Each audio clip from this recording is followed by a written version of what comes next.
Today, I'm going to be getting every single trophy for every Resident Evil 7 DLC, and having already platinumed the full base game on my channel, I can safely say that these DLCs are infinitely more nuts. We've got new story elements, survival modes, and blackjack? Yeah, we'll get to that one later. And because I'm going for every trophy on offer here, I won't just be getting away with playing these DLCs normally. I'll have to tackle all of their hardest challenges, many of which are, no joke, the toughest I have ever attempted. In total, Resident Evil 7 has a whopping 8 different DLCs, with 21 trophies that I was going to need to tackle. And after a bit of thought, I thought, what better way to experience these than to tackle them in chronological order? Some of the DLCs take place before the main story, others are sequels, and then there's some that I'm going to make the educated guess never took place whatsoever. And you know what? Purely because I want to see some drama in the comments down below, I'm not just going to be playing through all these DLCs, I'm going to be ranking them as well. Yep, I have ascended to YouTube stardom, I am breaking my tier list virginity. Hey mum, guess what? I actually made it. So without further ado, let's jump into DLC number 1, Daughters. This short DLC is a prequel to the events of the RE7 main story and puts us in the shoes of Zoe Baker. And as soon as this story kicked off, I was genuinely in shock to see the main game's 3 antagonists in a very different light. Finally back in this house. It's been so long since I've been here. Oh, so this is before the game. This is before it. This is where the Bakers are like normal people. Oh my god, it's Evelyn. We'll put her in Lucas's old room. Oh, come on, can't you put her somewhere else? I don't think I could ever get used to a normal Jack Baker or a normal Marguerite. Lucas still looks like an absolute crackhead, but that's just Lucas. The story begins just as Jack has found Evelyn in the bayou and brought her back to the Baker household. And I actually just took a bit of time to walk around the Baker household with no threat whatsoever. You know, bringing back all those good old memories from the last time I was running around this house grabbing trophies. But as we should all be pretty well aware by now, this calm and peaceful scenario was about to all go tits up. Yo, Jack. I need to check on the boathouse. Half on the water last I looked. He's just like a normal dude. I just can't get used to that. Oh, hello, Evelyn. They're mine now. What? Oh no. Why did we bring her in? Marguerite. Mama, is that you? Zoe, come look. Come see her gift. Look at all the pretties my little girl is giving. Oh, that's horrible. Oh, damn. Oh, no. Oh, my God. Jack hasn't even turned yet. Oh, that's the Marguerite I know and hate. Gives me the heebie-jeebies, that voice. Daddy needs the rope quickly. Daddy ain't going to be your daddy anymore. Oh, God, Jack. I have to show her how to go. She wants us all to show her our love. Daddy! Jesus, this is crazy. This is like 0 to 100 instantly. When I ask for rope, I expect to get rope. I brought you the rope, you big dick. Okay, let's run. Where am I meant to go? Hello? I shouldn't have ran in here, should I? Daddy! Stop it! Please! Daddy, please. What's the matter, honey? Don't you want to play with your new sister? Wow, they really weren't normal for long. Oh. I got caught. Great. That was good. After a bunch of running away from this version of Jack and Marguerite that I was far more used to, I managed to make my way into the main hall. And I just need to take a second to say hats off to the devs, because even though Daughters is incredibly short for a story-based DLC, it really ramps up the dread and fear and sadness that Zoe must be experiencing watching her parents turn into monsters before her very eyes. And it really makes you feel for the Baker family in a way that the original game just never did. I'm so sorry. I don't know what's wrong. Mama, stay away. Don't touch her. I don't understand, Mama. What's going on? Here, take it. Take it. Okay. The good Marguerite is trying to come through and help us, but I don't think for very long. Don't worry, Mama. I'll go get help. This is actually really just like the dread in this is just actually kind of horrible. Like, the music and everything is amazing. You just gotta feel bad for Zoe. With the car key in hand, we make our way to the car in the garage, but it turns out this is not how this prequel is meant to end. Open up, open up, open up. What are you afraid of? Oh! Let me in.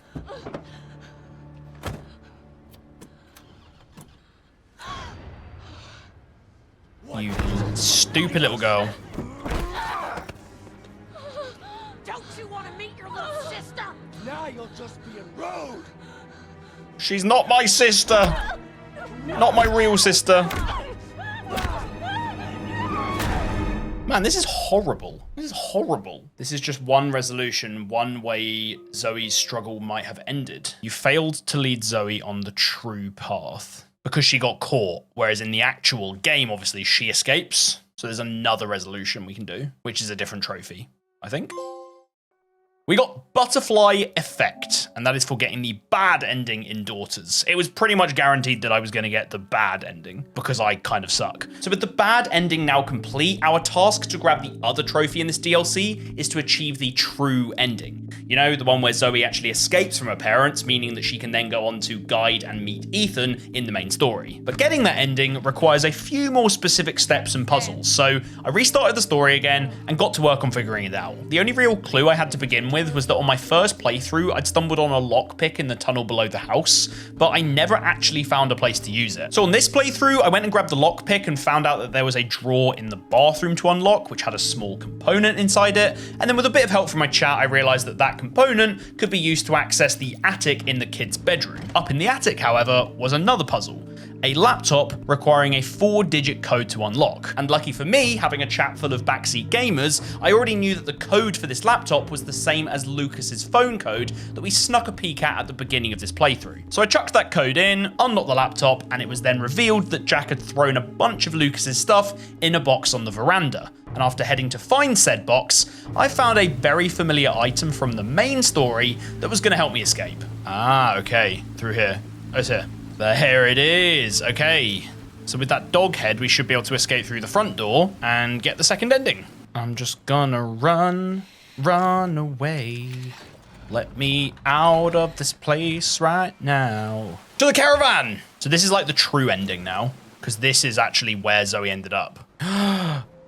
It's Mia! To the Baker family, thank you for saving my life. You saved me, so take this as advice in return. If you see a girl near the ship, if you've been feeling ill at all, then I'm afraid the worst may have already happened. I think we can kind of get what the point is. You little bitch. Well, now, look who has decided to join us. Wake up and smell the shitty coffee, Zoe. Lucas. I hate Lucas. This guy's such a knobhead. Lucas and I are going to have a look around and see if the storm did any damage. You two should have a look around the house. That's a good idea, Jack. You remember the last hurricane. Oh, God.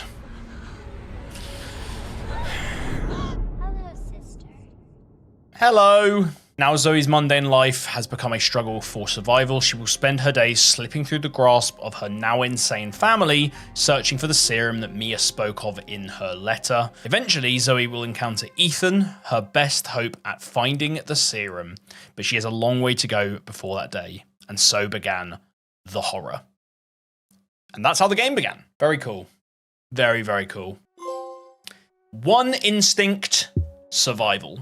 And that is for getting the true ending in Daughters. Okay, time to start some arguments. So as I said at the start of the video today, we're going to be ranking every DLC today on this tier list, starting with Daughters.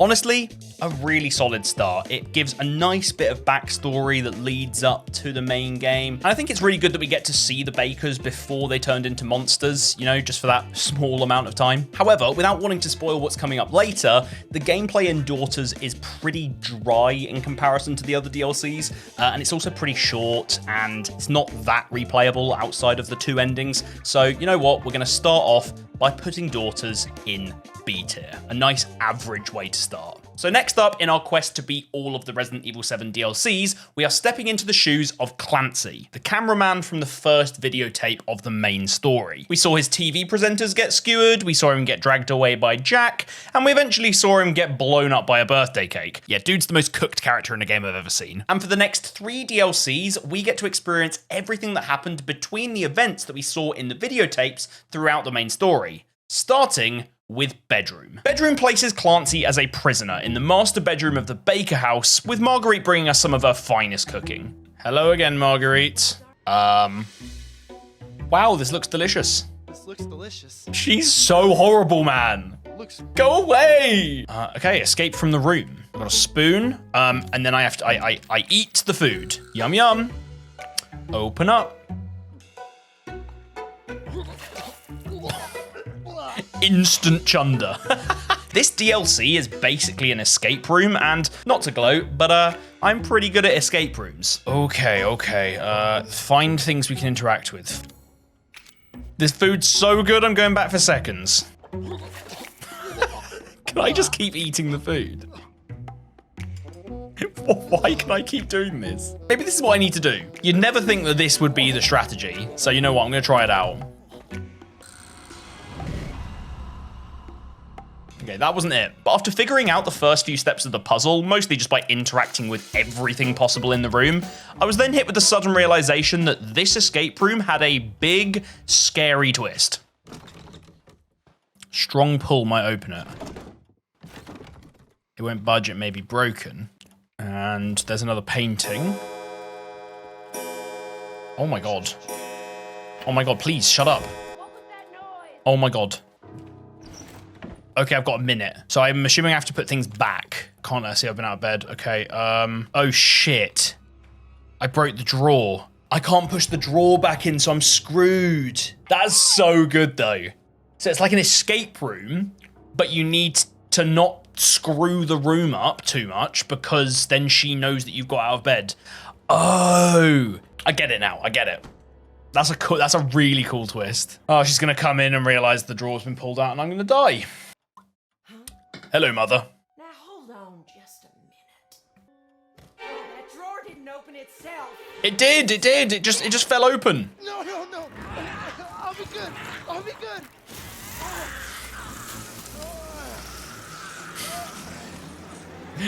Love it. I'm learning. So yeah, from here on out, I needed to not only figure out the puzzle, but also remember exactly whereabouts every item originally started in the room. Otherwise, the bug lady was gonna lose her shit. Bring the bed back over. Okay, we're putting everything back. Okay, so that was over here. Is that everything? I'm gonna get back in bed. Hey, Marguerite. How you doing? She's so happy. Bless her. I'm definitely not trying to escape or anything. Ooh, what's next on the menu today? I really enjoyed the soup. Oh, something ain't right. What isn't right? Well, everything seems in order. Yes! Thank you so much, Marguerite. You can leave now, and I'll enjoy eating it. So much stuff I need to figure out. Oh, there's one of the dead rats. I'm looking for 3 of those for a trophy. Aha, okay, the last rat is here, so this should be a trophy. Rat catcher for finding all the dead rats in bedroom in a single play. What a great trophy, finding dead rats. Anyway, as I already said, I'm pretty good at escape rooms, so after not too much time at all, I made my way all the way to the finish. Okay, give me the key. Snake key. So now we just need to... Oh!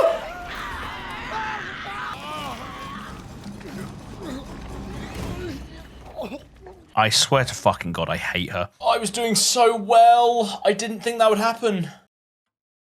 Oh my God, I'm right back here. I'm back at the beginning. No. Yeah, I absolutely despise Marguerite. But you know what I hate even more? The fact that almost 3/4 of you guys who come and watch my videos are not subscribed to my channel. Okay, yeah, hate is probably quite a strong word, but genuinely guys, you taking just a couple of seconds right now to go down below and click the subscribe button if you do enjoy my content means so much for me and my channel moving forward. I am coming for that 100k plaque. There is a spot on my wall right over there where it's gonna go. Please give me a helping hand. Anyway, back in the bedroom, second time around, I was a bit more prepared this time, and I took the fight right to Marguerite. Come on. Please, knife. Yes! Yes, come on! Yes! I hate you, Marguerite. You're the freaking worst. Let's open this shit up. We need to get out of here. Laters, bitch! Man, I can't believe we were that close on the previous run as well. That's so dumb. Oh, like mama used to make.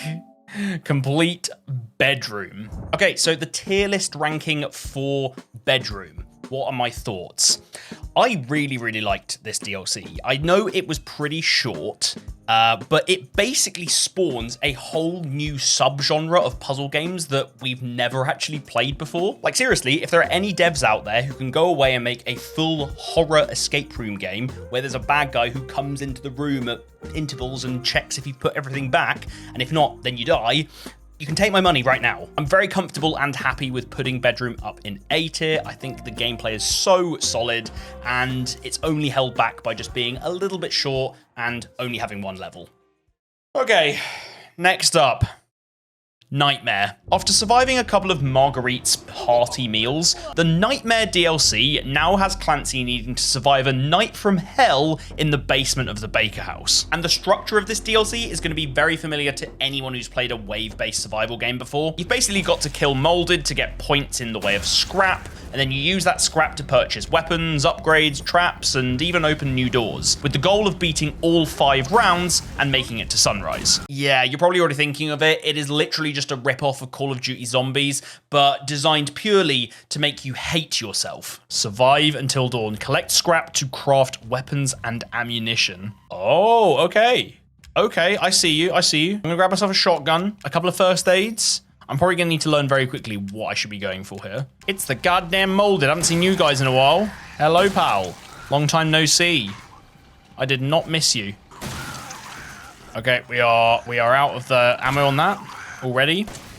Not a good start. I'm not dying down here. Okay, so that's 1 hour, and we've got to do 5 hours. Shit, no. Shit, no. I don't have any heals. Oh my god, no, I'm dead. I'm gonna die here. Yeah, I'm dead. Oh, wow. The one saving grace, however, is that the game tracks your total score that you accumulate over all of your attempts and unlocks new strong upgrades as you play. So in theory, every attempt should be a bit easier than the last. And so after a few attempts and some nice upgrades unlocked, I actually made it to the final round where the game decides to really put you through a blender. It's almost morning. Keep it together. One more round.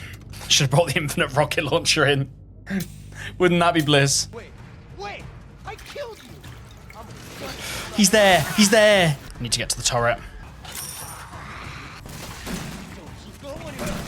Oh my god, the turret's gone. I need to use bombs. I think there's some bombs through here. If there's no bombs through here, I'm mega cooked.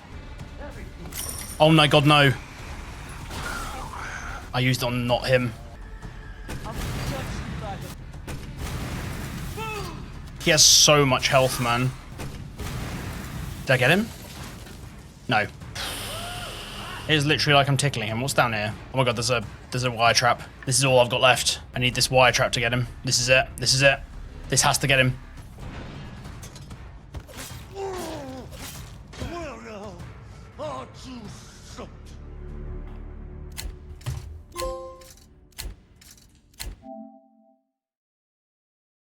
Oh my god. I didn't think to look down there. And there was one trap left. Oh my god, that's like some of the most tense gameplay I've done in a while. Oh my god. Dead by Dawn, complete nightmare. Now, I already know what you guys are thinking at this point. Is that it? Literally a couple of attempts and you've already beaten the DLC? Of course it fucking isn't. As it turns out, Nightmare is not just the name of the DLC, but it's also the name of the standard difficulty for the game mode. And after beating Nightmare, you unlock Night Terror, a name which quite frankly left me concerned for my mental health moving forward. Night Terror difficulty at its core is very similar to Nightmare. Same location, same number of rounds, same mechanics. But the enemies in here are way more aggressive, they spawn quicker, and they do more damage. And probably the worst difference, there is so much less scrap on offer. So budgeting what you spend is harder than a uni student deciding between a weekly food shop and a big night out on the town with the lads. I'm gonna just try like knifing. Oh no, you got me. Oh my god, there's so many of them. This might have been a stupid idea. I'm just trying to save money, guys. I can't get round these guys, man. They're just they're too big. I'm stuck, man. What a stupid way to die, fuck. And so I quickly realized that if I was gonna have any hope in hell of actually getting through this, I was gonna need to cheese things a little bit. Well, I was in luck, because it turns out that if you mindlessly grind out the game mode enough, basically just playing until you die and not really caring how far you get, you eventually get enough points overall to add the circular saw into the in-game shop. It's the exact same circular saw that had allowed me to blast my way through the Madhouse difficulty on my way to the main game's platinum. And so after grinding the points for a bit and getting my hands on the saw, I was sure things were gonna be a breeze from here on out. No. How am I not getting him?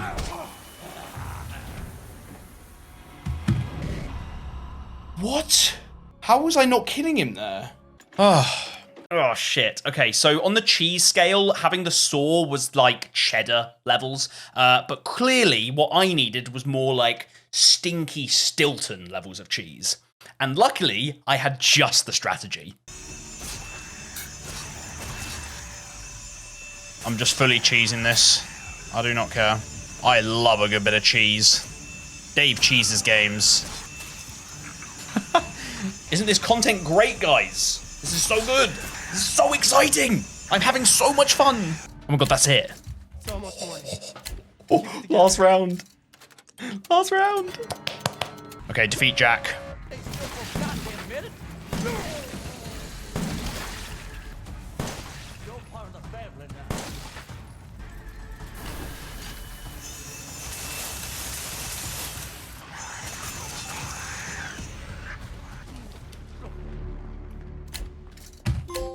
Yes! Sleepless in Dolby. Oh my god, the strat paid off. Come on. And with that, we are done with Nightmare DLC. That was a lot tougher than I thought it was going to be. Okay, yeah, so Nightmare. I just think it's a bit meh. Wave-based survival has just been done to death, especially in horror games, and whilst I do quite like the style and the claustrophobic nature of this one, it is a little bit one-dimensional. And I also just really wasn't a fan of that basement area of the Baker household. I think that's probably the most boring area of the whole game. I think they could have just done it somewhere else and it would have been a lot cooler. So with all of that considered, I'm going to put Nightmare down in C tier. I will probably not be returning to this anytime soon. So at this point in our journey through the DLCs, Clancy has had to complete a deadly escape room, pick up dead rats, for some reason, and survive a night of absolute horrors. But his next task, where Lucas gets his hands on him, was going to be by far his toughest of the lot. Where am I? Oh no. Hey, look at me. I hate Lucas. He's the worst Baker. Well, I made up a game especially for you two. Except we got better chips around here. If you catch my drift. He didn't really make up the game. I mean, 21's been around for a while. They play it in casinos, you idiot. 21 is the most unique DLC that RE7 has to offer, playing like something straight out of a Saw film. Now, luckily, I actually really like blackjack, and cozying up on the sofa and watching every Saw film back to back, perfect Sunday activity. So I was very excited to get stuck in. Oh yeah, and one other thing, I am the jammiest guy you will ever meet. Okay, so he's got the 10. I definitely hit, so I obviously hit here. Yes!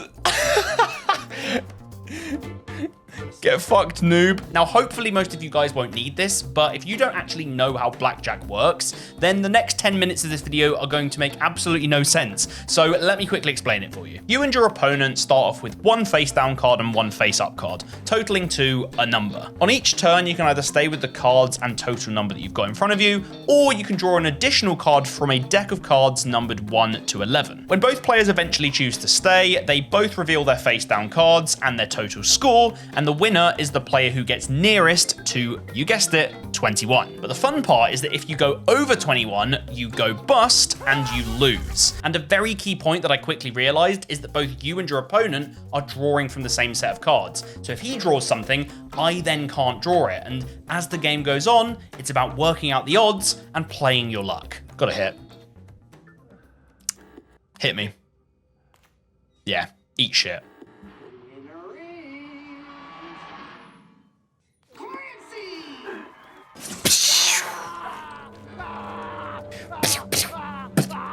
After the first simple round, the game then introduces us with trump cards, which allow you to do fun stuff like double up your bet or draw a specific card from the pack if it's available. And I'm not gonna lie, the CPU opponent you play on this intro game mode ain't the sharpest tool in the shed.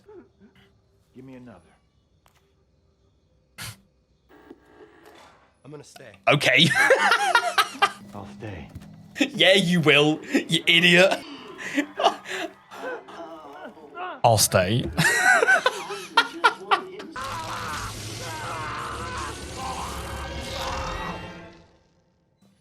Oh, 28. That is not what you want to draw in a game of blackjack. Jesus Christ. With my opponent literally a corpse now, you'd think that this was over, but you already know that Lucas is the kind of messed up guy to go for a wild twist. Look at Hoffman. Hoffman. And I feel fine. I've been ready to play on the road. He's so demented. So we got one more round, is it? I want to bring out a dear friend for our grand finale. Meet Mr. Saw. What the hell? Oh, we got to move the saw back and forth. That's so cool. The closest to 24 wins while this card is on the table. Replaces other go for cards. Oh no. 5 is unavailable, so you could have 6. He could have 7. He could have 9. Hit me. Hit me. Yeah! There's so many low cards available. I should really hit. Hit me. There's so many large cards. Oh no! No. I don't know what I'm doing now. I've got no idea. I'm gonna stay. Oh, I think he might have it. Damn it! Not a bad first try.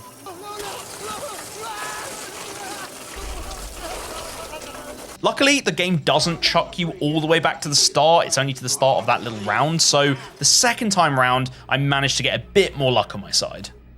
Okay. Oh. Oh. Oh, yeah. Yes. Yes. This is a good run. And it was right here, just as I was about to get my win, that I realized that the 21 DLC is not just a game of blackjack with some fun power-up cards chucked in.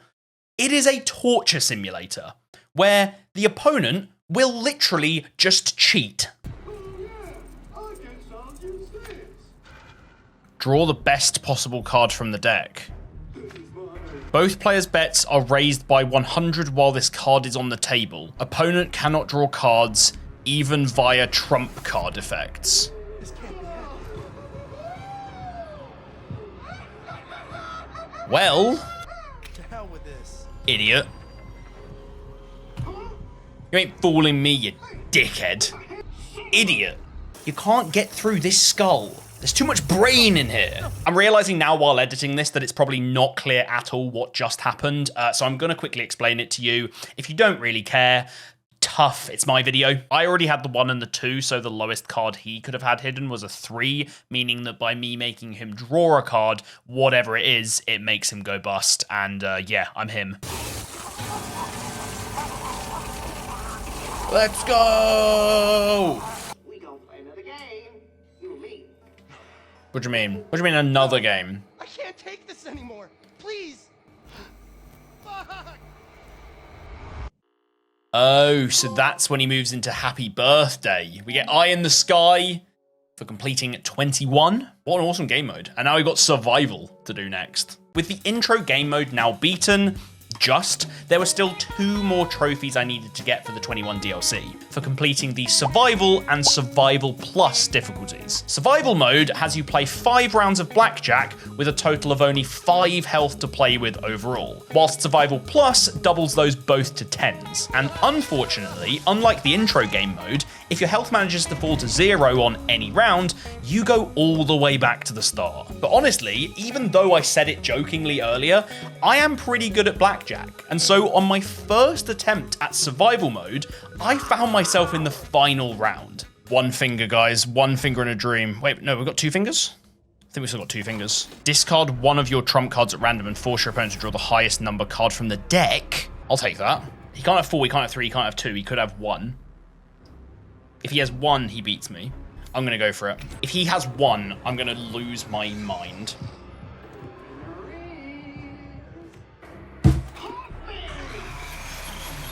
There's no way, man.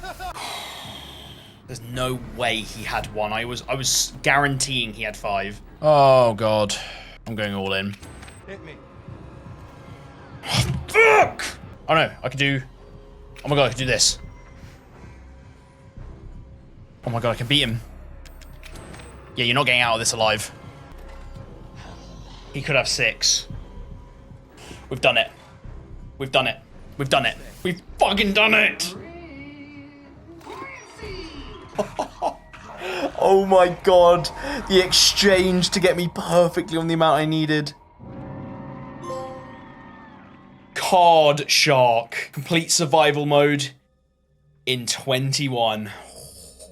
Oh my god. So at this point, all that was left for us to do was to beat Survival Plus. And seeing as I got through both the intro and survival difficulty modes, all while only dying once, you'd probably think, this can't be that bad. Well, all you guys who think that, I want you to take that thought, I want you to write it down on a bit of paper, and then...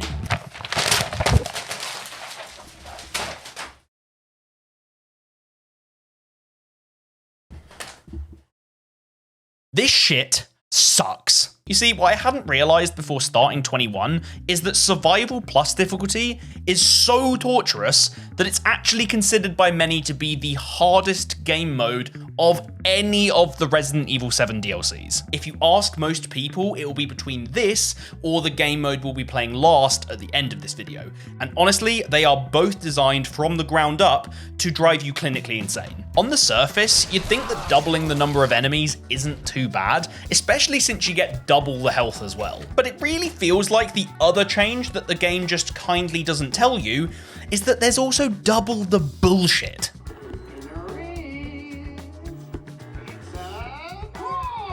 How is that a draw, man? Oh, I hate this game. Well, I could get to 23 if he doesn't have one, so I'm gonna do that. He has one. He has one. Fuck! I'm actually gonna restart. I don't want to take damage on this first guy. Fuck's sake! Draw the best possible card and increase your opponent's bet by 5 is wild. I could do this and just get 7. He could have 4. He had 4. Ah, I used my perfect draw, no! After a couple of fails and feeling honestly lost as to how I was gonna beat this, I just knew there had to be some part of this game mode that I was missing. And after analyzing my gameplay so far, a light bulb just flicked on in my head. What I realized is that the 21 DLC is not a game of blackjack. It is a puzzle disguised as a game of blackjack. I already knew that the opponents I faced each round weren't the same, but they also weren't random, and the telltale sign of how they were going to play was all about the pattern on the bag on their head. Each pattern corresponded to a play style and a set of trump cards that they could potentially play. For example, the enemy with the barbed wire pattern will always play really defensively, and so they use a load of the shield trump cards that block loads of damage, like a little wimp, whilst the claw scratch marks enemy plays super aggressive, increasing your overall bet on the round. Playing against those aggressive ones, by the way, was always such a butt clencher because they would raise the bet to the point where you basically got to play one hand and whoever loses is just instantly dead. So basically this game mode is more about saving up your trump cards and then using them at the right time to get your wins than just playing good blackjack hands. And so using everything I learned, I started a new attempt, and 2 hours later, with my mind as locked in as it possibly could have been, I made my way to the 10th and final enemy, with 8 health still to play with, by the way. One slip up or miscalculation here was going to completely break me. Yeah, draw then swap is the play. So he had 10 and 4, and he did best card draw, and he didn't draw... Wait. Oh, I don't know, guys. I can't remember what I started the game with. I feel like I need to go back and watch the stream. One second. I'm going to go back and look at the stream because I need to look at what happened at the start there. No, he doesn't have 6 because I started off with 6. So if he started off with 5 and 10, then he would need 6, but he couldn't draw 6 and he couldn't draw 5, so he drew 4. So he's right now bust. Sorry, guys. I have to get this right. Okay. We got there eventually, guys. If I can get a couple of 2-ups, get a guaranteed win, and then use Destroy ++, I can just kill him. That's the strat. I think I can do the kill shot. I think I've got it right now, as long as he doesn't have 8. Oh, this is so hard for my brain. I'm gonna do it. I'm committing, guys. So if I swap now, I'll be on 11. Then I could grab a 6. That puts me on 17. +6, then perfect. And then 2-ups. I'm gonna do that. +6. I'm gonna remove. I'm going to perfect. I'm going to 2-up. I'm going to 2-up. Oh my god, I drew another 2-up. Trump switch, and hopefully we get another 2-up.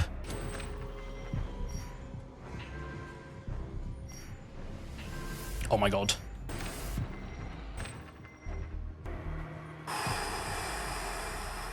I'm gonna stay. We've done it. Oh my god, we fucking done it. Come on!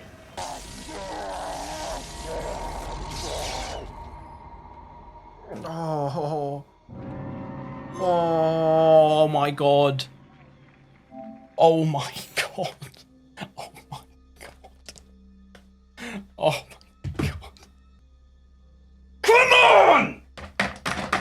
Oh my god, that is one of the most stressful trophies ever. Oh my god, you gotta know when to hold them. Complete survival plus mode. Okay, now this is where the tier list is going to get pretty controversial. From so many of the Reddit posts I read about the 21 DLC, especially Survival Plus, which you have to beat for the trophies, most people just think it's completely bullshit and unfair. And to be honest, I do agree. There were so many hands I played where the enemy had a 1 in 5 or a 1 in 6 chance or something like that of pulling that one card they needed to beat me. And yet, every goddamn time they would pull it. But, as I said earlier, this is not a game of blackjack. It is a puzzle.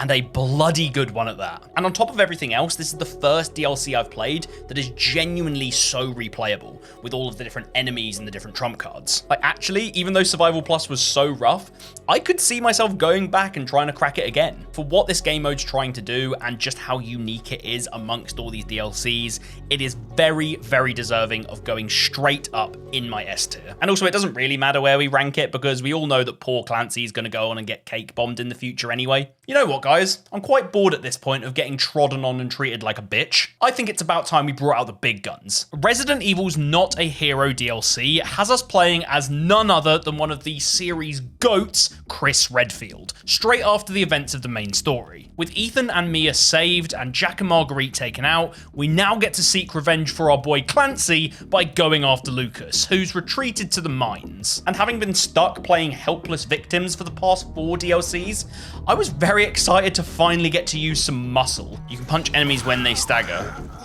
Oh, that's cool. So stagger the enemies and then punch them. Ooh. However, as we learned very quickly, getting our hands on Lucas was going to be a bit more difficult than we thought. Oh, we're literally going through the same area. Oh, hello. I'm getting you out of here. That's not gonna happen. Oh, I wouldn't do that if I were you. Is that him? Oh, you sneaky boy. Take that off all you want, but I'd advise against. My hand might slip and... Oops. Oh, shit.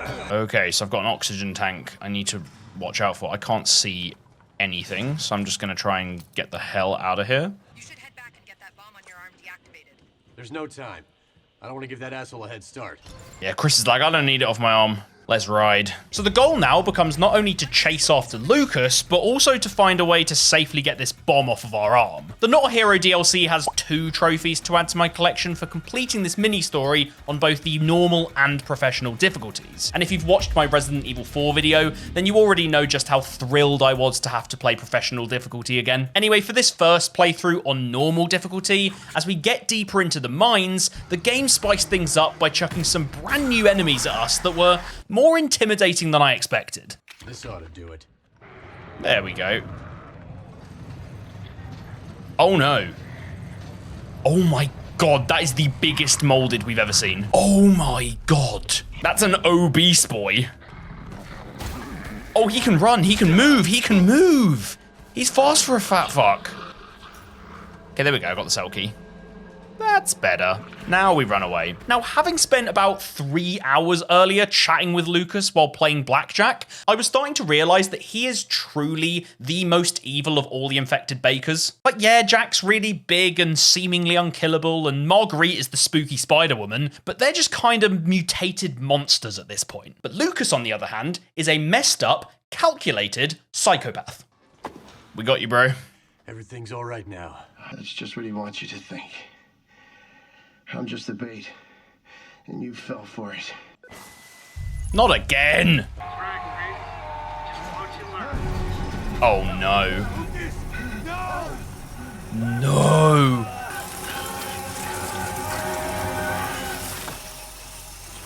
His head fell off! Oh my god! This is way more brutal than I thought it was going to be. Jesus. With the filter now kindly donated by our squad mate, we're then able to access this morgue area where we run into even more enjoyable new enemies. What is that? Oh, you're a bit new. I've never seen one of you before. Oh, he's got like a little face. He's like a little baby. Oh, I can't kill you. Anti-regen ammo. Those ramrods should allow you to take down the new white mold variants. Yeah. Oh my god, what are you? Oh! You're new.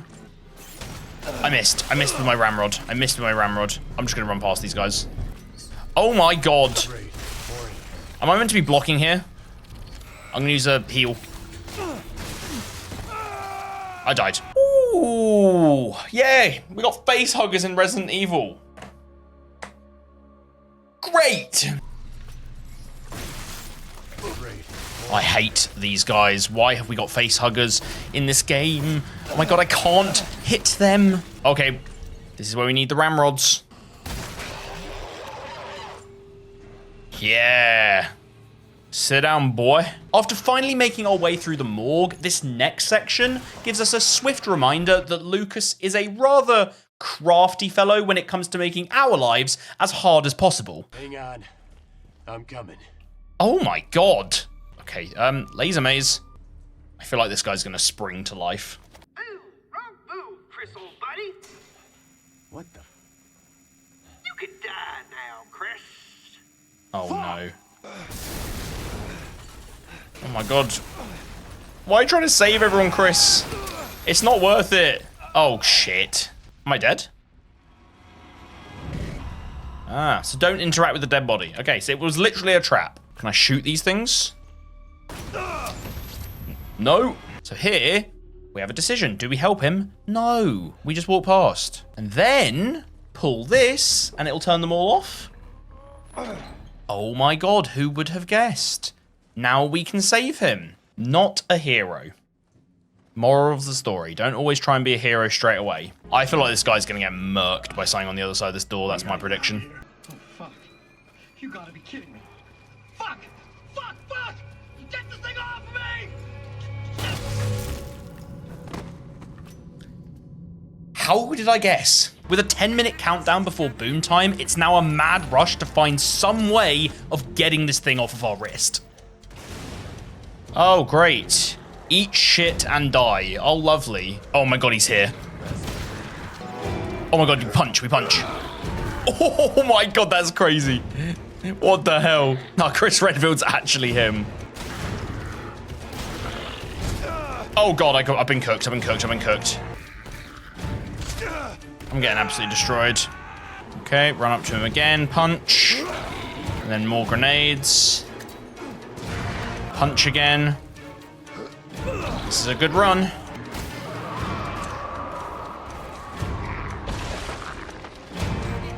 Sit down, bitch. There we go. Here goes nothing. Ooh. Oh, that was enough.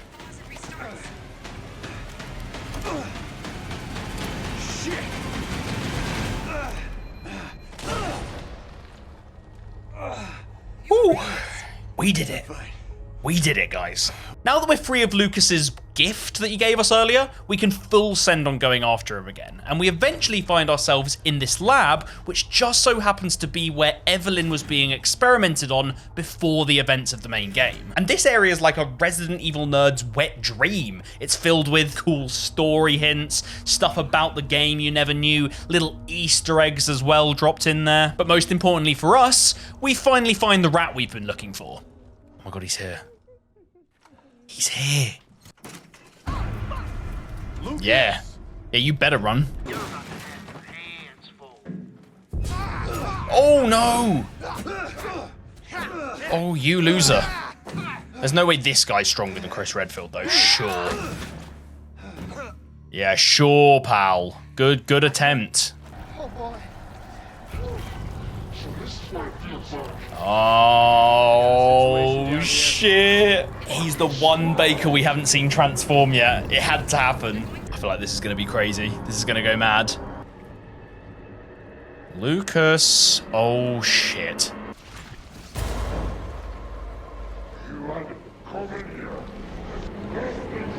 Okay, here he comes. Oh my god, this guy's crazy. Yeah, not gonna lie, of all of the Baker boss fights, I did not expect Lucas's one to go this hard. Oh, he's quick. Oh no, the air contamination. Oxygen supply station ready for service. Okay. Am I just dead? Oh wow, I actually just got one shot. This fight's quite intense.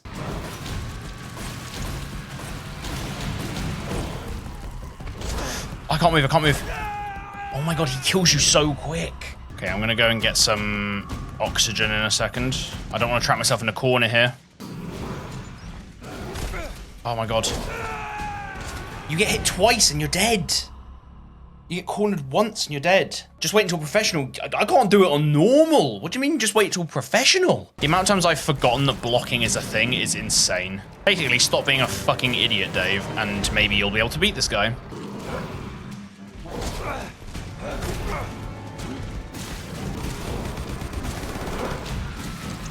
Come on, come on, come on. We got him? We got him. All it took was some blocking. All it took was remembering that this button exists. Idiot. Idiot. Light work, baby. Oh, 5 big booms for Lucas. Boom, boom, boom, boom, boom. Well, there we go. Very cool DLC there. Very, very nice. It really just sees out the back of the game. And there we go. We get mission accomplished. And that's for completing Not a Hero on easy or normal.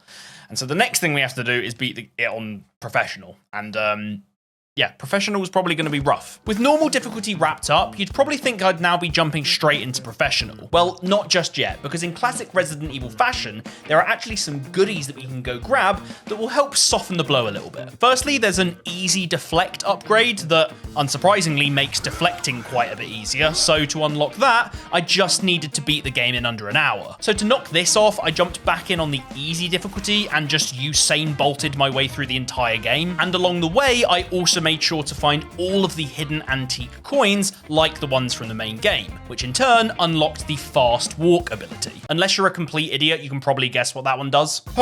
And so now it was time for professional. How insanely difficult is this going to be then? Well, honestly, not really that much. The 2 extra upgrades we just earned do absolute wonders to make it way easier to manage the tougher enemies that this difficulty throws at us. What it does not help me with though is the patented Resident Evil random unfair crap that the devs just love to add to all of their hard difficulties. Okay, let's just try. Oh my god, I didn't look. Oh, there's traps on the floor, man. Why? Fuck you, Lucas. It's so hard to see. I hate this scrawny little bastard. Please, fuck off.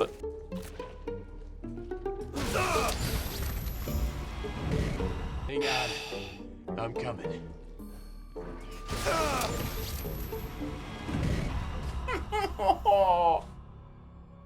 This game is so dumb. After making our way through the funhouse of traps, I was once again back at the big Chungus molded fight. And what happened here was so odd, but yet so fitting with all of the random BS that I'd come across in this playthrough.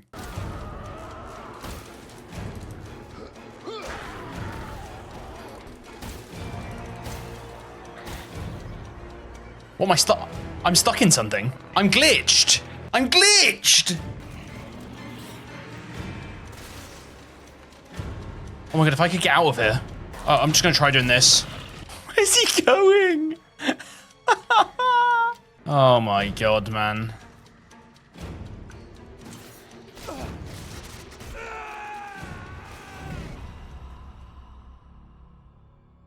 Does anyone know what just happened to me? No idea if this is a known thing, by the way, but for all of you speedrunners who love breaking the game, you're welcome, I guess. Anyway, after dispatching the big molded and getting the bomb off of us again, the only real challenge left was Lucas himself, who on professional difficulty is a literal bullet sponge.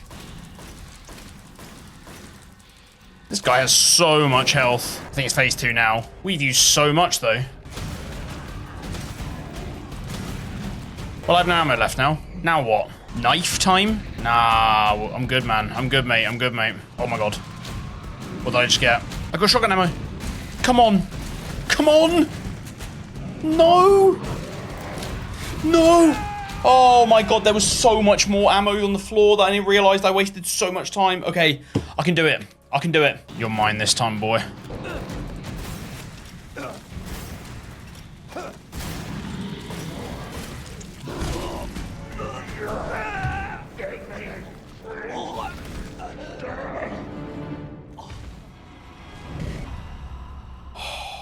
Oh, he caught me with the one shot.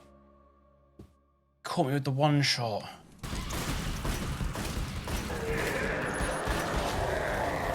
Oh my God, we done it. Yes! Come on! When I say I lock in, I lock in. Game over. Game over.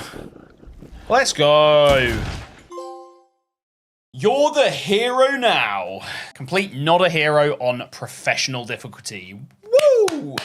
Yes. Okay. Tier list time. Not a hero is a pretty hard DLC for me to rank. On one side, it's really cool that we get a follow-up story that comes straight after the game, and that Lucas boss fight was an absolute butt clencher. But overall, the rest of the time that we spent in those mines, going through and killing all the molded, it kind of felt a bit rushed and dry. Those regenerating enemies that you had to kill with the ramrods are just kind of annoying for the sake of it. Same thing goes for those little jumping shits. There's just not really that much to it that makes me want to go back for more. However, one thing I haven't mentioned, and I won't mention it for any other DLC on this list, is price, because the price of this DLC is a grand total of £0. Yeah, this little package is completely free for anyone who owns the game, which is really cool. If it did cost money, I would probably put it at the bottom of B tier, but because it's completely free, I will happily put it at the top of B tier above Daughters. Gonna be honest, that DLC cannot go any higher on the tier list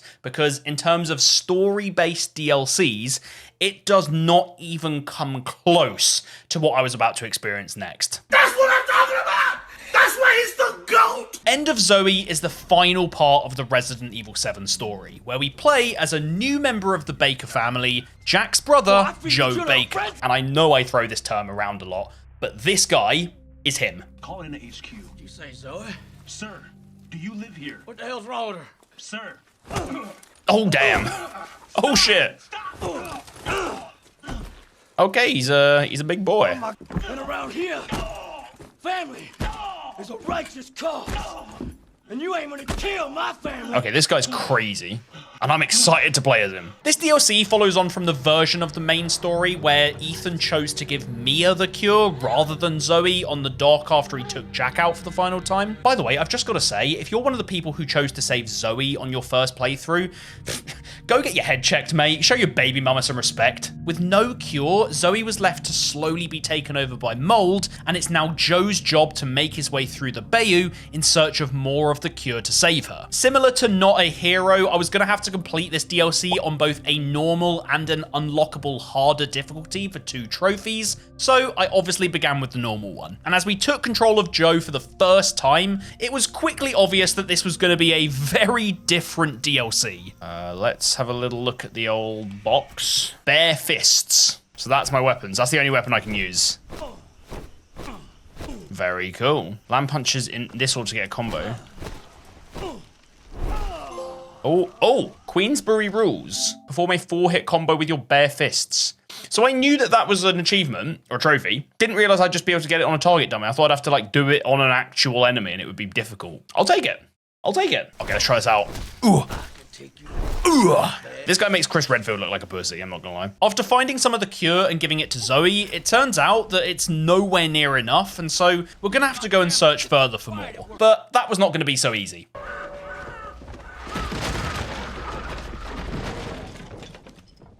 Brother in Christ, what was going on? I didn't...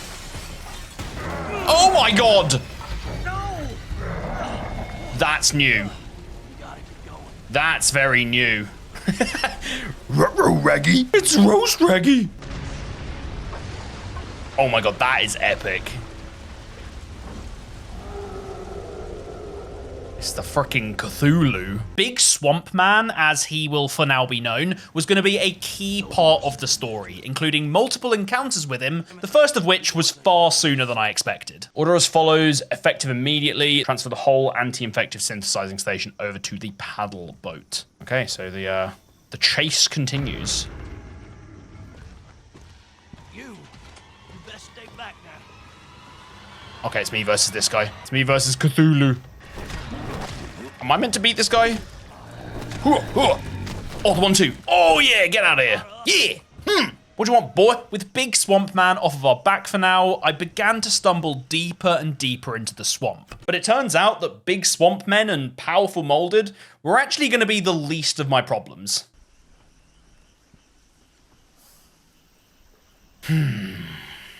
Hey, boy. Good boy. Good. Maybe he's sleeping.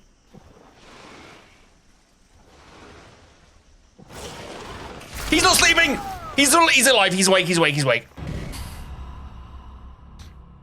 This is freaking crazy. It's crazy, man. Now, the funny thing here is that these crocs aren't actually meant to be a big issue in End of Zoe. You can just chuck a couple of spears at them to take them out pretty easily. But unfortunately, as usual, being a trophy hunter, I've made things quite hard for myself. So as well as beating this on the normal difficulty for a trophy, there was also a second trophy I needed to grab for beating it without using any weapons. For the molded, that isn't really a problem because you can just go full Muhammad Ali on them, give them a good 1-2, and they just kind of die. But if you go anywhere near these sharp-toothed friends, you instantly become their dinner.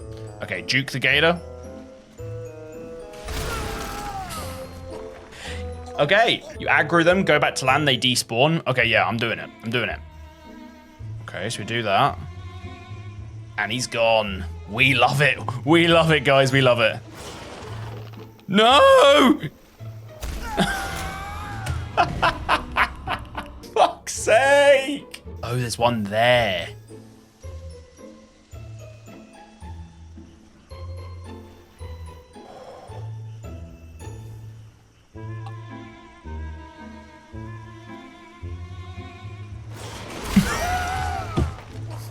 No!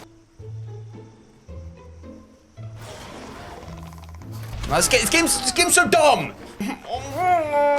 Just an average day in Florida. Just an average day in Florida. I fucking hate this game. How do I actually, like, genuinely, guys, how do I actually do this? Like, no jokes about spears or anything like that. How do I do this? No, this is chalked. I'm about to just watch a YouTube video on how you get past them all here because this is crazy. I'm looking up, I'm looking at video. I don't care. I don't care. I'm not sitting doing fucking Crocodile Dundee Simulator for hours, man. That is insane timing. There's no way.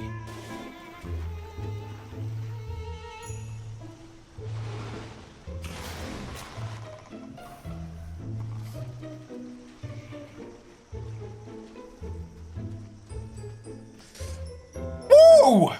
Yes! Thank you, video on YouTube. Thank you. That last alligator was not in the video that I watched. Wow. I got jebaited. Having got past the crocs, we then fight our way through a shipwreck, filled to the brim with all kinds of molded, and grab ourselves a little combat trophy along the way.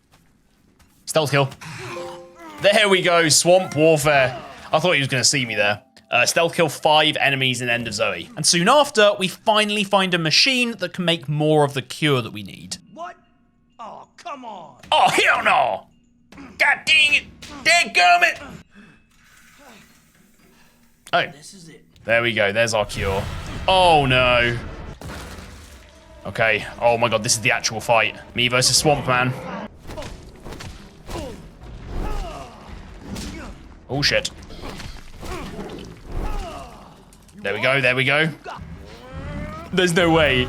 We're going to suplex him. What the hell? I'm cooked. I'm cooked. Yeah. This is it. This is it. What a run. What a run. Is that it? That's how you get it done. Nah, he's not done yet. He can't be done yet. He's not done yet. There's no way. I'm coming. They always come back. Okay. Zoe, I brought your medicine. You're gonna be fine. Yeah, okay, of course he's back. No! Zoe!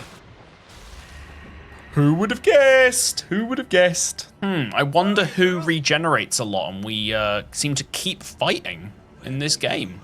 I wonder who this could be. With Zoe kidnapped by Big Swamp Man, the chase is now on to find them. But we don't get too far before stumbling into more croc-infested waters.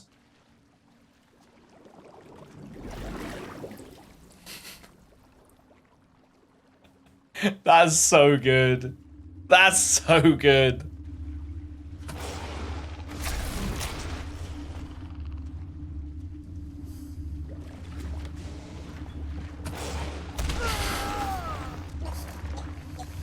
Why? A little later on, there is a section that's infamous in the community where you have to make your way across these thin platforms with a bunch of molded in your way and crocs all in the water down below. And even on normal difficulty, this section was pretty rough. No. Oh.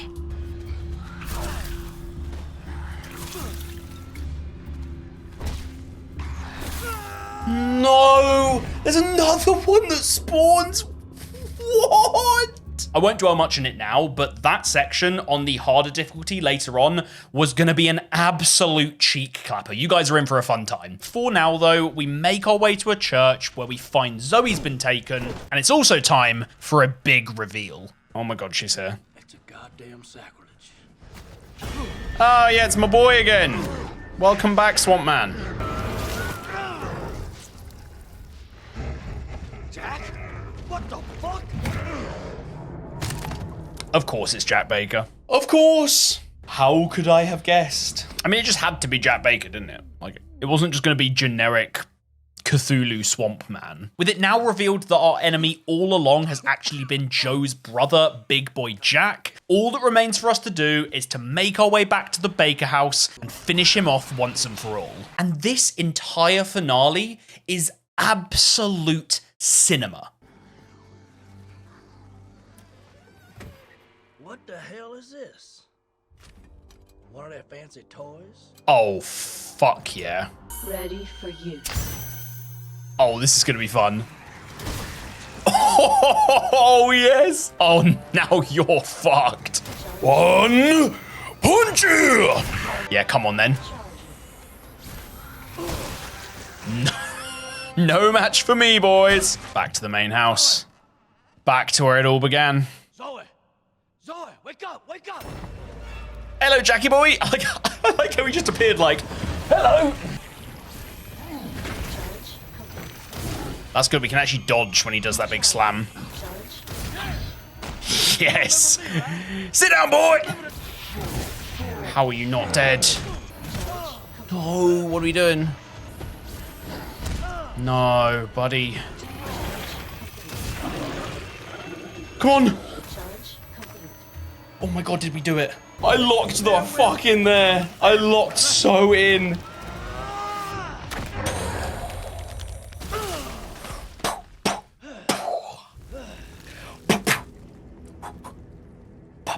Yes.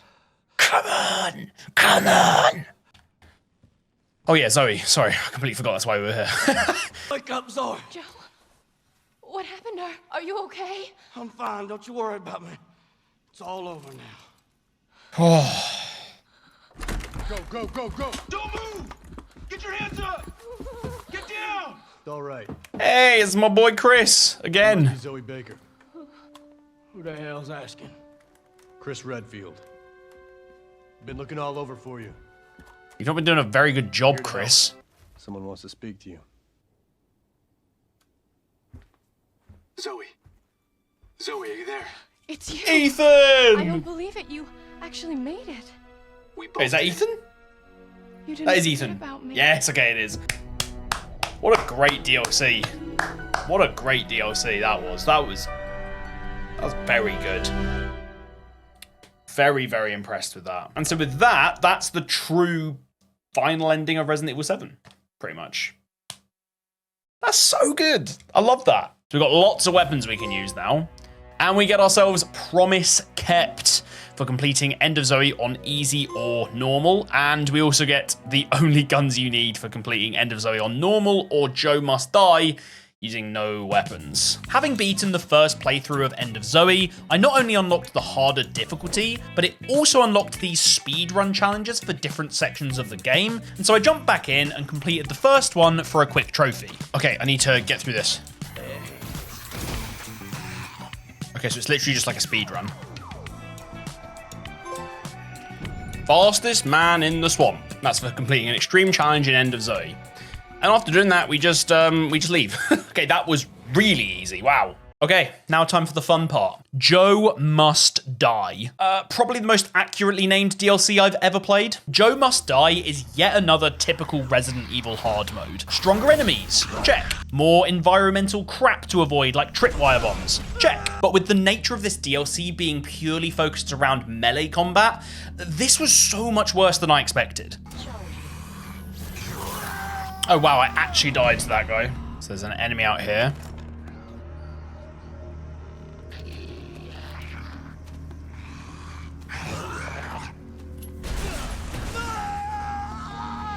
Shit.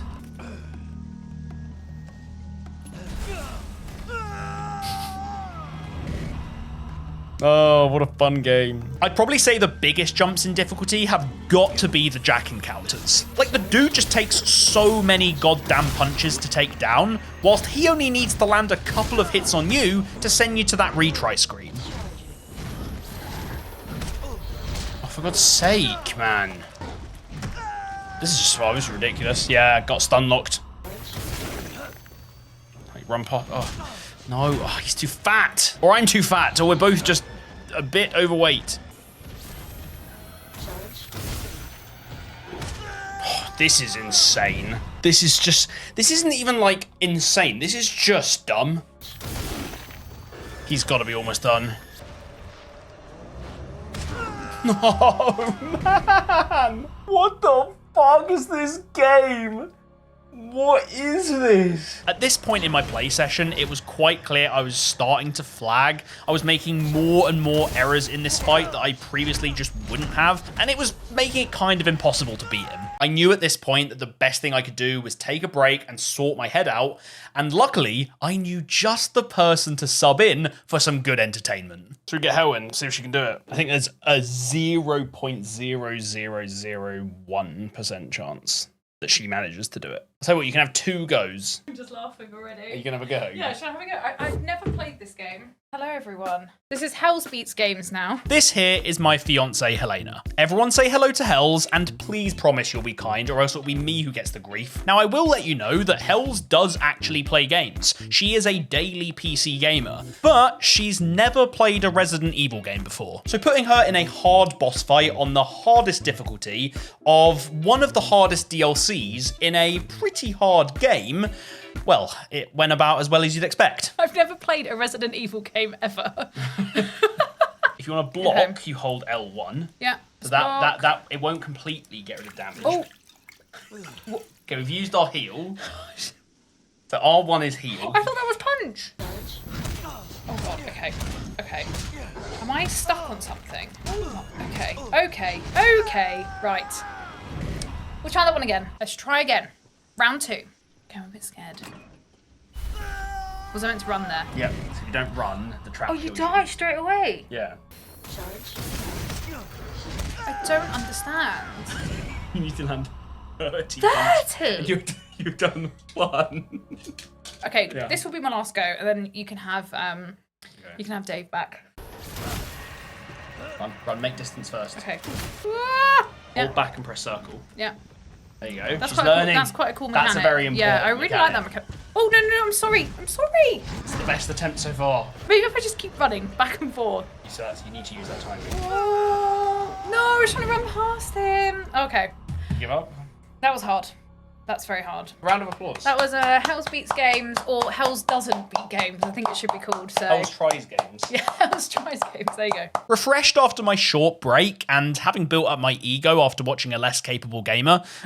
Sorry, Hells. Good effort, though. I took over once again and managed to get through this first fight.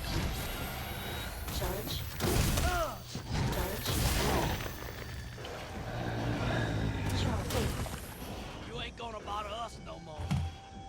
Come on! Oh my god, that was close. I thought I'd screwed that run. Next up was the first croc section, and now that I could just use spears as much as I wanted to take a couple of them out, I was able to make my way onto the boat pretty easily, which, with all of its new additions on this difficulty, and of course another boxing match with Jack in the way, was a real shitter. No, I might be dead.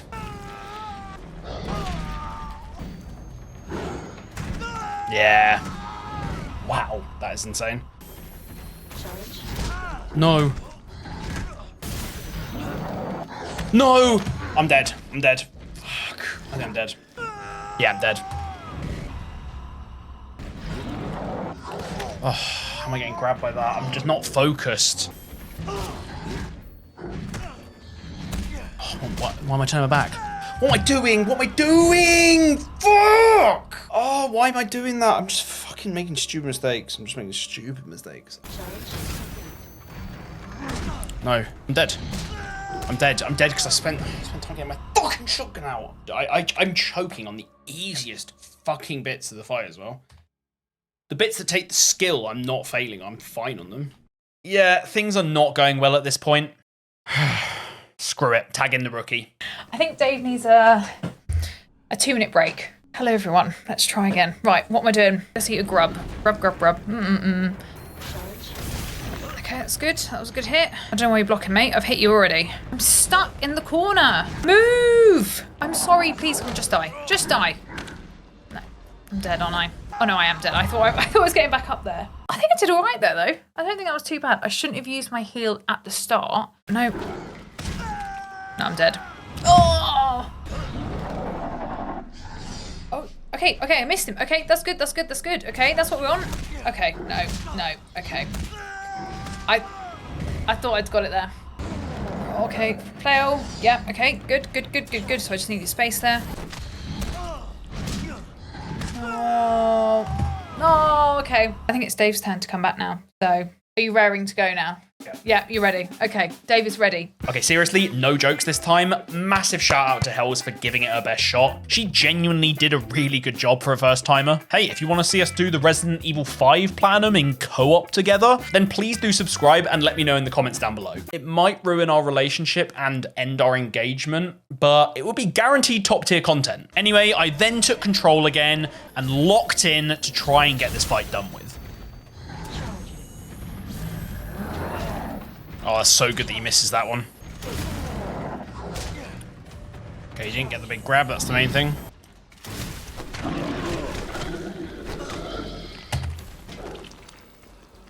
Take this.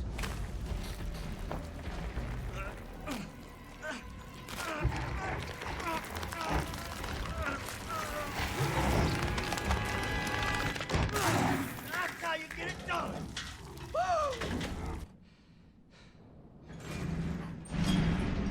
That was so close in the end. Oh, it was so close. Oh my god, thank god. That was horrible. So it should be quite obvious by now that the Joe Must Die difficulty is one hell of a task. But seriously, you guys ain't seen nothing yet. I soon found myself back in that area with all the thin paths above the water that had given me a bit of grief earlier on in the first playthrough, but the changes in place here for the hard difficulty, yeah, I'd rather shit in my hands and clap than ever have to navigate this again. Blimey, these traps. They are oh. That is so lame. Oh, I didn't see that one. Oh my god, are you kidding? What is this game? This game's so stupid! No, I'm dead. Dumb ways to die. So many dumb ways to die. How have I haven't even touched that. Oh yeah, great. Now I'm starting to get annoyed.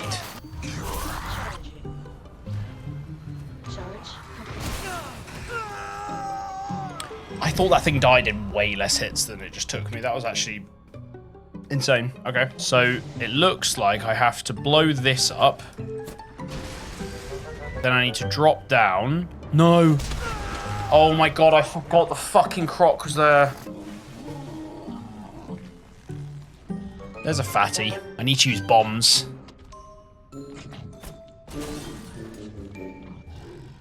I thought he was close enough. Shit. Oh, that might have screwed it.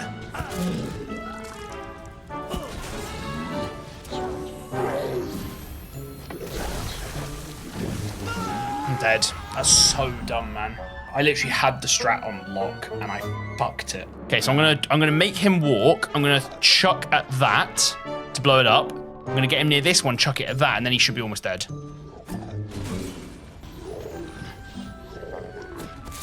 Shit. I fell, no. I did it again! I've used so much there. I used 2 throwables and hit the fucking guy. Oh, and I have no way of healing now.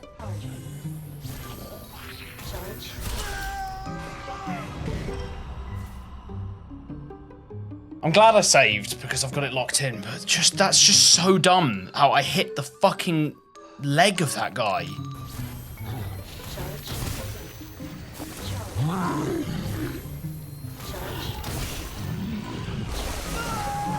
That killed me? I thought I just had him. I just thought I had him. Okay, got him. I want to do this. I want to spawn this guy in. Run back.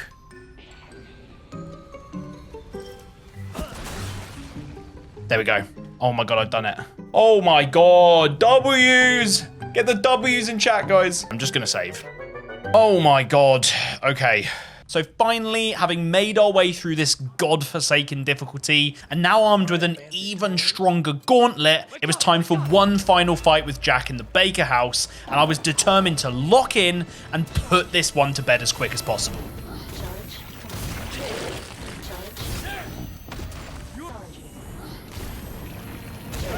I should never be getting hit by those ones. Nah, I'm gonna lose this one because I've just messed it up. No, this is not that hard. This is not that hard. Honestly, that wasn't even unlucky. I just made mistakes. I used a heal when I shouldn't have. I got hit with a lot of hits I shouldn't have. Oh my god, the spear's sticking him. Well, this is weird. What's that here? Come on! A second try! The spears! The 9 spears were actually OP as hell. That was easier than the one on the boat. And I think it's just because I learned a lot more. Joe Must Die is done. King of the Swamp. Complete End of Zoe on Joe Must Die. Yeah! Yes! So now it's that time again to rank End of Zoe on our tier list, which is filling up quite nicely, I might add. This DLC does so much right. We get to play as a brand new character who actually feels like a main character rather than some side bitch. And the whole melee combat thing is just such a cool gameplay development, and it's all strung together so nicely. And of course, closing out the Baker story with a battle of the brothers and saving Zoe after she was ditched by Ethan in the main story, it's just so damn good. And as much as Joe Must Die difficulty pissed me off, it was difficult in all of the right ways. Apart from the platform section with the crocs, you devs can eat shit for that one. Yep, Joe Baker is the GOAT, he is him, and so we are going right up to the top of S tier. Yeah, without a doubt, End of Zoe deserves to be right up in S tier alongside 21. It's the best of the story DLCs and perfectly wraps up my favorite game in the entire Resident Evil franchise. And speaking of the overall Resident Evil 7 story, I think I'm pretty safe in saying that the penultimate DLC we're going to be playing today is not part of it.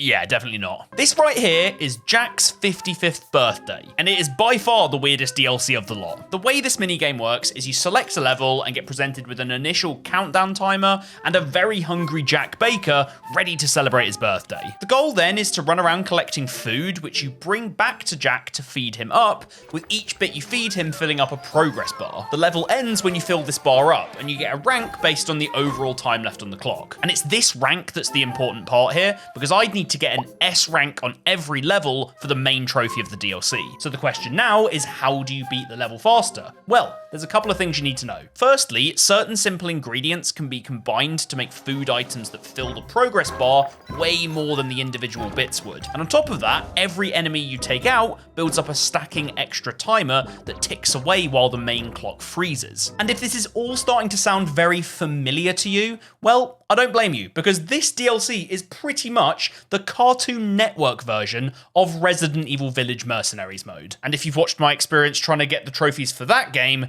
you already know that I wasn't going to enjoy this at all. How's that not done? No, I'm not going to do it. No, I've lost my S.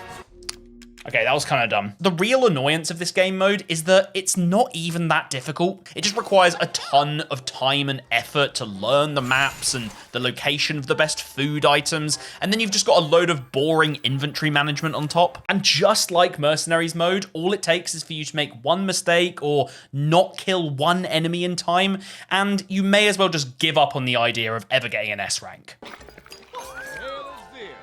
That's not it. There aren't any items missing. Oh, I'm kind of cooked here. I do not have enough to beat this guy. I didn't get any more ammo. I'm chalking this one. I've completely screwed this one. No, we're under. What am I doing wrong? So yeah, pretty obvious by now. I was not enjoying any of this. And I don't even mean that I was getting annoyed and raging and there was really good content coming out of it. This was just so boring. And so after completing the first few levels, I'm going to be completely transparent and tell you that I went and watched some guides on how to get this done as quick as possible. I'm not going to apologize. This shit sucked balls. And so finally, with my helpful guides at hand, still taking a few hours to grind through, keep in mind, I managed to get my final S rank. Come on. Oh, what a grind. Best birthday ever! Get an S rank or higher on all stages in Jack's 55th birthday. Oh. A lot better than Mercenaries mode in Resident Evil 8, I'll tell you that. Now, unfortunately, this DLC wasn't done with me yet, because as well as knocking off the S ranks, I still had 2 bonus trophies left for this DLC. The first of these was for feeding Jack one of every kind of food, and with there being 19 different ingredients and combos I needed to cover, I found myself very lost at the back end as to which ones I actually had left to do. Have I fed him fruitcake? I have not fed him fruitcake. That might be the only one. I genuinely think this is the last one. I don't think I've missed anything else. Fingers crossed, come on, this would be insane. No, there's something else. What else could it be? I feel like it's got to be just like some of just the bog standard items where you don't combine them. Have I ever done just cake? God. I might have not done just cake. I'll try just cake. I hadn't fed him just cake. Every time I got it, I combined it. Miracle Chef. Yes. Get in. I thought it was going to take me ages to figure out why I hadn't fed him. Oh my God, another trophy. It was cake. The other bonus trophy I had left was for completing a level with a 10-minute time bonus or higher. And initially, I actually had no clue how this was even possible, since every enemy I killed only gave like a couple of seconds extra bonus time. But it turns out there are these Mr. Everywhere statues hidden in some of the levels that when destroyed, double whatever bonus time you have at that point. And so with a route in mind on the main house level that took me past 2 Mr. Everywhere statues, I actually managed to knock this trophy off pretty easily. Okay, so shooting Marguerite until she dies.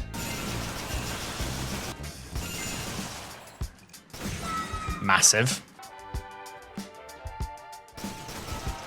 That's another Mr. Everywhere. Now we just complete the level, guys. Feels good, guys. I'm so glad we got all these trophies done today.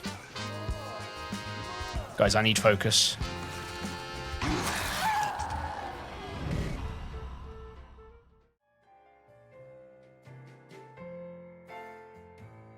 No, you don't get it. You have to beat the level.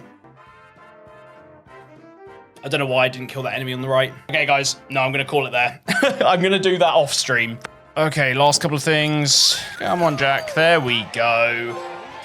Don't keep the man waiting. Let's clear a stage with a 10-minute time bonus or higher in Jack's 55th birthday. I wish I'd done that the first time round. That was so dumb. Okay, let me just preface this and say that I am not getting into any arguments here. Jack's 55th birthday is pretty difficult, but that difficulty does not come from any mechanical skill or even really strategy or memory. It's just kind of all about going full monkey mode and smashing your head against it until it works. Yeah. It's just not very fun at all. If you do think it's fun, then fair enough, but we can't be friends. Okay, boring stuff out of the way. It is time for what many of you will have been waiting this whole video for. The biggest, baddest, and most horrific challenge that Resident Evil 7's DLCs have to offer. Here we go.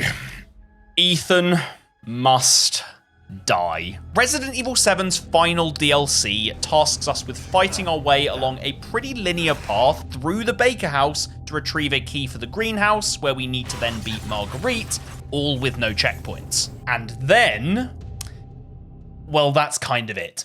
Oh, no, of course. The house is also an obstacle course from literal hell. Find the greenhouse key in the living room of the main house. Okay. Oh my god. Okay, that... It's a good start. Ethan Must Die fills the Baker house with pretty much everything you could ask for to make you want to tear your eyeballs out of their sockets. You've got molded that literally one-shot you, there's traps in really fun locations, and my personal favourite, to make you feel really dumb, explosive crates disguised as goodies. I did have a good reason for falling for those crates though, as the real ones would be the only source of supplies for each attempt. And to make things extra annoying, the location and contents of the crates is randomized with every run. Sometimes you break a box and you get a really powerful shotgun. Other times you break one and you get psychostimulants. These are completely useless and make me very upset when I get them. Overall, Ethan Must Die is a balancing act of horrendous RNG and brutally getting beaten down, all while trying to figure out how you beat each new room you enter. And over the course of my many initial attempts, I wasn't making the best progress. Wow, it was insta-die. Maybe in here? Okay, bombs. Okay, so we've got to crouch. Did that happen because I sliced? I've pretty fucked this one, haven't I? Yeah, terrible. Bad run. I actually don't think I can get those 2 boxes. Nice. I'm not focused. I'm dead. Okay, yeah. Yeah, so use the traps. Like I'm more used to like, okay, you have to use...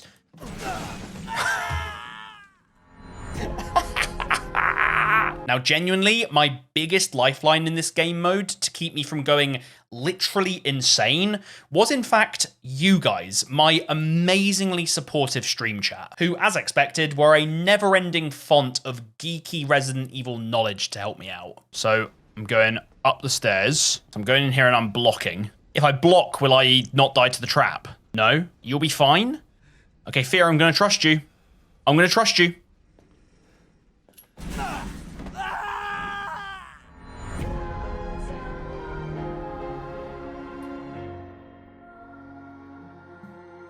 You have to look at the bomb. That was a key piece of information missed. So where's the bomb? This, I mean, like, this is worth it. This is worth it. I try things. I'm not just Dave Beats Games. I am Dave Tries Stuff. That's good to know. Fear, legend. Much appreciated. Everyone was saying, he's wrong, he's wrong. The pitchforks were out. But actually, he was right. Okay. Oh, we got an Albert. We got an Albert. Oh, you're probably concerned now that my chat was going to spoil the Ethan Must Die experience for me, giving me too many tips. Don't you worry. They were not going to spoil the fun for me.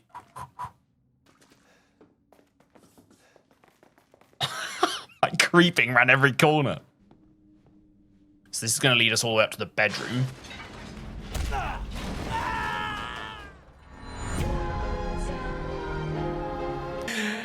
Oh, I love it. As I continued playing and continued getting the grey screen with that annoying jingle that I now can't get out of my head, I was starting to learn some very important things to always keep in mind. Firstly, I figured out that I could actually tell if a crate was trapped by looking to see how many pieces of tape it had around it. One piece of tape means that it's going to blow me up. Secondly, saving as much ammo as possible and instead killing enemies by leading them into traps was crucial because my luck on those crate drops was generally pure garbage.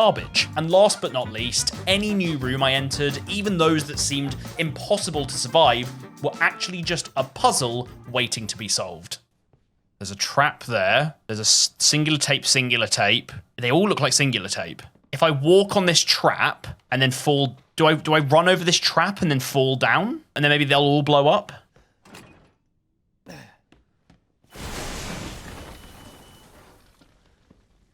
See, I got smarts, guys. I got fucking smarts. Love it. And so with a load of new mantras learned, around 20 attempts in, I'd made it to around the halfway point, crossing the landing to the other side of the house. And this is where things seemed to turn up a notch. Oh, no. Fuck. Bloody hell. Oh, what are we doing here? There's a trap there. There's a trap there. Okay. Yeah, more psychostimulants. Eat a dick.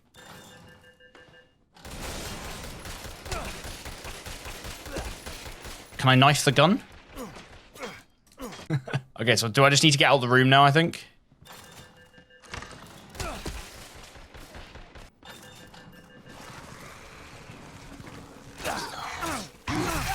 I'm dead. Oh, I didn't know what I was doing there.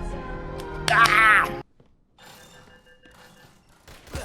Oh, stupid damage. Okay, so we need to bait them back in. They shoot me.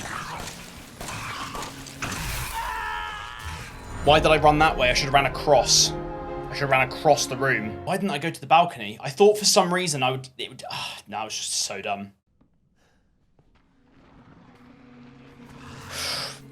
Oh, I didn't realize they spawned behind me. So I didn't realize they spawned behind me. That was very, very close. I very almost messed up. Eventually, after a ton of struggle, I managed to get to the greenhouse key for the first time. So I guess things were starting to look up. Key's there.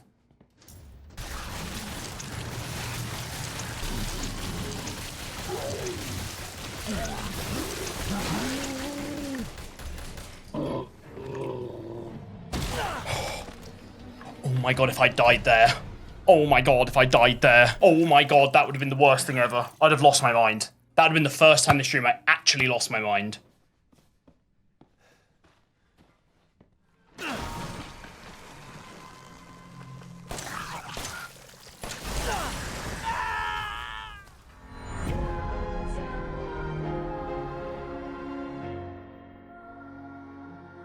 Okay.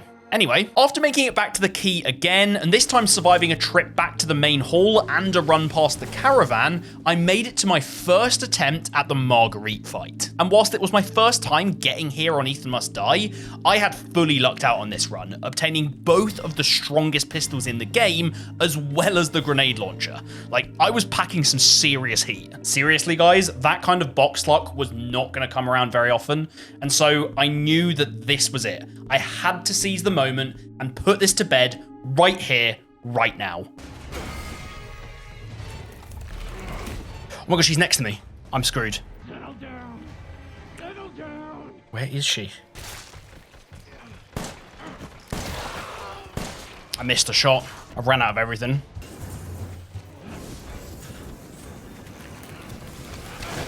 I'm dead.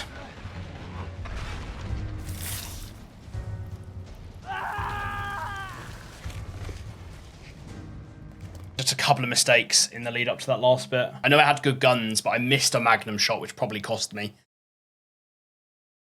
So yeah, this game wasn't done with me yet. Oh my god, that missed magnum shot was a generational fumble. As hard as it was to stay positive at this point, the silver lining now was that with all the strategies I'd learnt, I was actually managing to get to the key in the living room fairly consistently, and even get to Marguerite a few of those times. But the box RNG I was getting, and some dodgy spawn pathing for Marguerite, were proving that I had thrown away a golden opportunity on that first attempt at her. Oh god, am I dead? Yeah, I'm dead. Why didn't I block? Why didn't I block, man? She came way quicker than I thought she would. Again, man. At this point, my drive was really starting to dwindle. I was just getting dealt bad hand after bad hand. But then, out of nowhere, a couple of attempts later, I hit what is quite possibly the Ethan Must Die jackpot. Okay, we get a magnum this early on. That's what we like to see, ladies and gentlemen. Oh my god, here we go. 44 mag ammo. Okay, this is where we need to not choke. 44 mag ammo is crazy. Let me just take a second to put this into perspective. On this attempt, I was about to head into the Marguerite fight with a gun that basically shoots nukes, and I had 7 shots to play with. And on top of that, I had a plethora of other good weapons to play with, and a few good heals as well. So I knew deep down in my soul that this attempt was it. I either beat this thing right now, or I just give up, probably for good.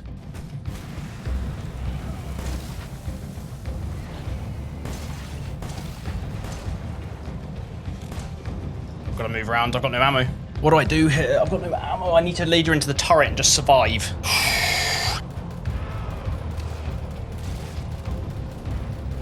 How the hell are you not dead? It's not shooting her, man. The turret just won't, the turret's not going off quick enough.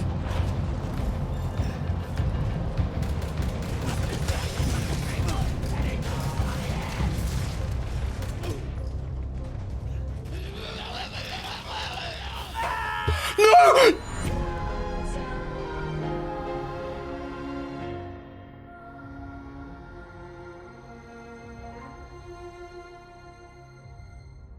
There was a gas trap. I've never been in that room and I didn't know there was a gas trap. Oh my god, that might be one of the worst things that ever happened. That might be one of the... I needed to heal. That might actually be the worst thing ever. That might be in my whole time doing trophies, that might be the worst fail ever.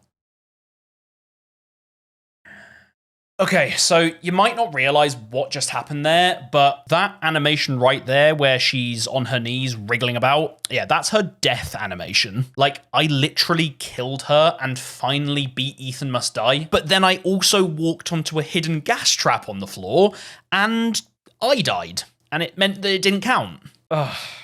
Yeah. That just happened. I'll be honest for a second here, guys. Sometimes in my streams or videos when things go wrong and I'm angry or sad, I will act up a little bit to make the content more funny and more impactful. But in this moment right here, I was genuinely in complete despair. So at this point, with the hours just rolling on by, I had to make the tough call to just end my stream and continue on solo with no one cheering me on and no distractions. And initially, this just didn't seem to help at all. I was dying in ways that I'd never died before, and honestly, I just completely lost my mojo. So instead, I did what I should have done hours before this and took an actual break to recharge the batteries. Both the ones in the controller I was using and the ones in my brain. And as soon as those batteries were nice and fully charged again, I was ready to get back to work. And I wasn't quitting until the job was done.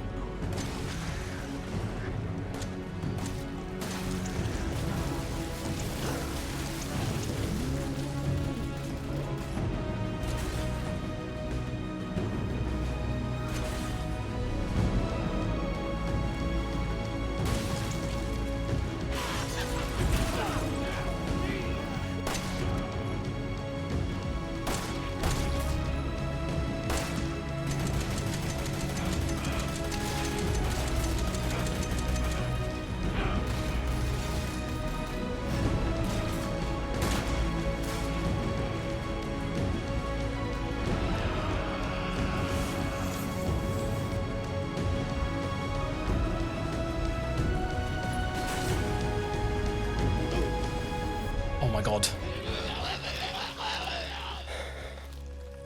I've done it. I've done it.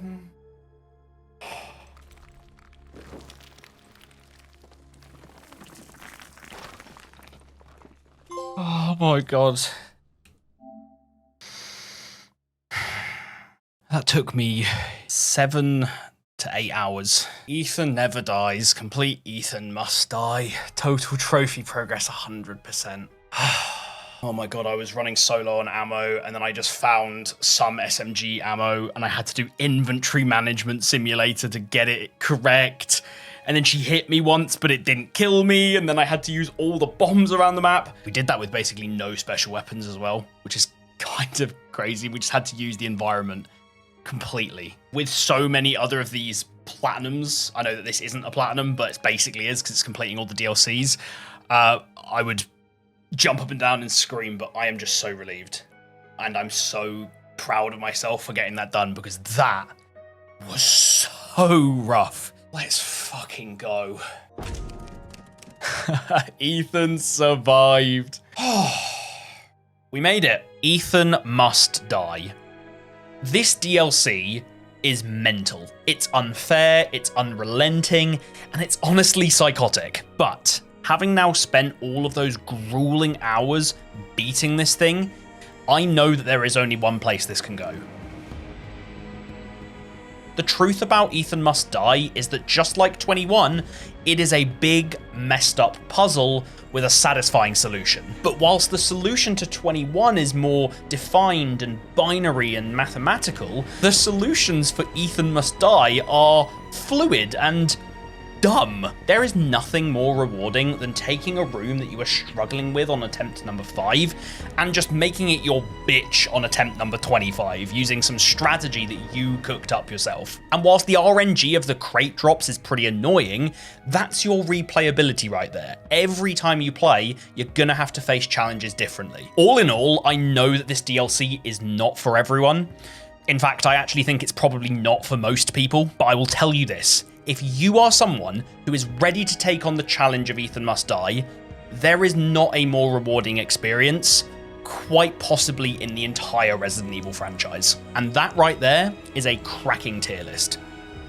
Pat myself on the back. If you've made it all the way through to this part of the video, then honestly, give yourselves a pat on the back because this has been such a fun experience. Thank you very much for always supporting my content. And if you're still here and want to watch more from me, then go and watch my Resident Evil 4 Platinum next. It was my first time playing the remake. We got every single trophy in that game, and that was one hell of a ride. It's literally a movie. Go watch it.